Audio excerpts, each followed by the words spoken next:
get started. Let's lay these cards out. I've already shuffled them before. I shuffled them on camera, so we're good with that. All right, the overall vibe, the overall read for this is what? The true human.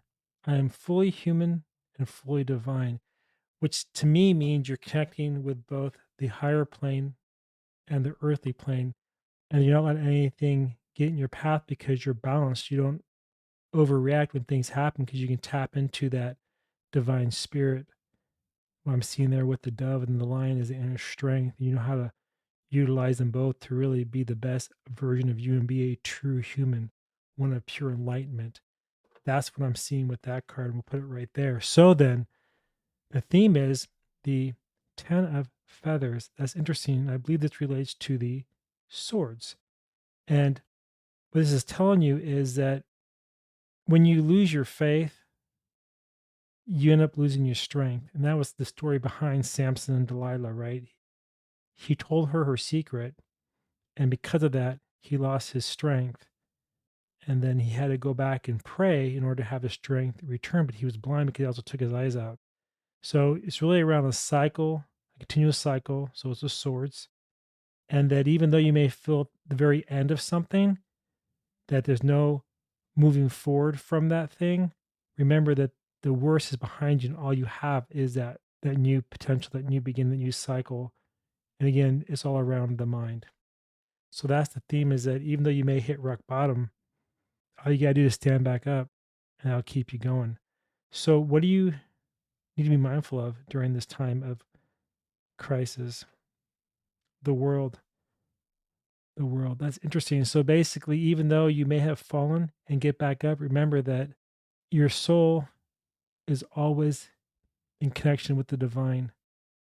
And that no matter what happens, you always have that to look forward to. So the 2 and the 1, the 21. So when you communicate with the divine nature and you give them all your problems, then that's the 3, the 21, the 3, the 2 and the 1, the decisions that you make, the communication that you have, the talking that you have, the decisions you'll make when you think about what was said in your prayers and the new potentials, which is the new world, for lack of better terms.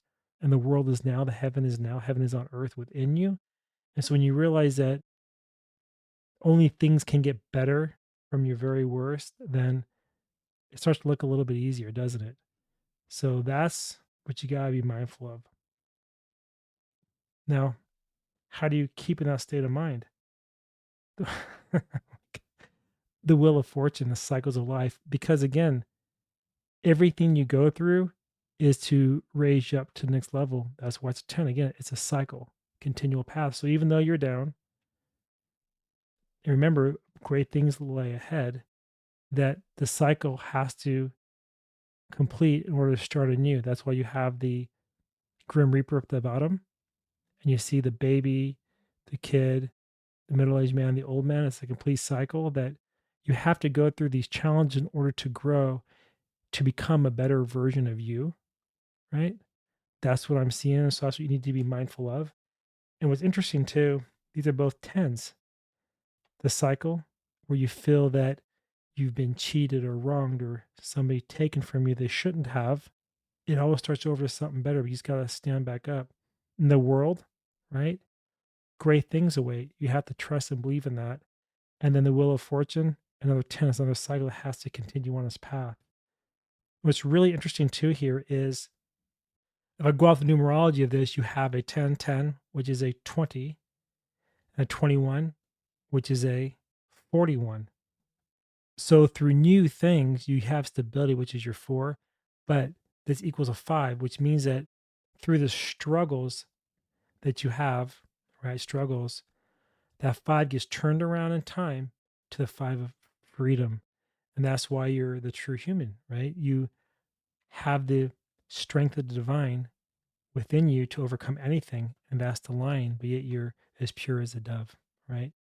That's what I'm seeing. Now I'm curious, what other message can we get out of this little reading here? I'm going to pull from Lenormand to kind of see what we can see. And I'm curious if I maybe should roll the dice to see what energy it can give for us. Let's pull some dice here. Interesting. So we have a that's wild, man. So we have a 9, 10, 11, and 11, a master number. So again, it's all about the intuition, the creativity, the connection with your divine. It's a spiritual number, it's more spirituality. You're connecting with that divine source in order to make the goodness reappear from the depths of quote unquote hell, right? That's wild. That is really blows me away, actually. Because even the five there is your struggle, the two's the decisions, two. The four is a foundation. What did I say? Remember, you had the four and the one, the three cards. They came up to the five. So it's funny how all this is just lined up perfectly. So then we got from Lenormand. Interesting. Good news will come that will tell of a bright outlook. So good news with good outcome is coming with you. So a good message that's going to bring you hope, hope. And that hope is back into the divine nature. This is a very interesting read tonight. I'm really blown away by it. Anyway, if you enjoyed this little reading, please drop me a comment below. Give me your thoughts. I want to hear them. And give it a like. And until next time, I do want to see each of you in the next Tarot Insight reading video. All right. Bye bye, everyone.